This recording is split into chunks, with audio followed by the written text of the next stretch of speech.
হ্যাঁ হ্যাঁ হ্যাঁ ওই যে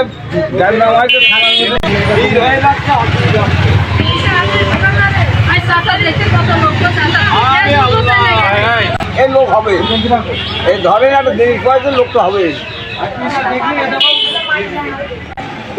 সদর থানা থেকে অস্ত্র উদ্ধার চলছে। এর আগেও আমরা শুনেছি ঢাকা যাত্রাবাড়ি থানার কিছু অস্ত্র কিন্তু কুষ্টিয়া দৌলতপুরে পাওয়া গিয়েছিল। এই মুহূর্তে ড্রেন সাফ করে ড্রেনের মধ্যে অস্ত্র পেয়েছে। তো এভাবেই যদি আপনারা অন্য কোথাও এই দেশীয় সম্পদ যদি পেয়ে থাকেন অবশ্যই থানার জন্য উপকার হবে। রাষ্ট্রের সম্পদ এইগুলা, তো রাষ্ট্রীয় সম্পদ এভাবেই বিভিন্ন জায়গায়।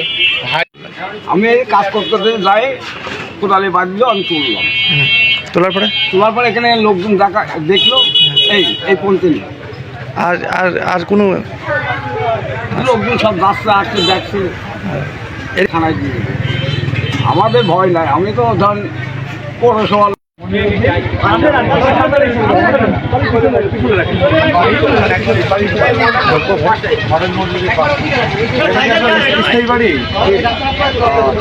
আপনি কি পৌরসভায় চাকরি করেন?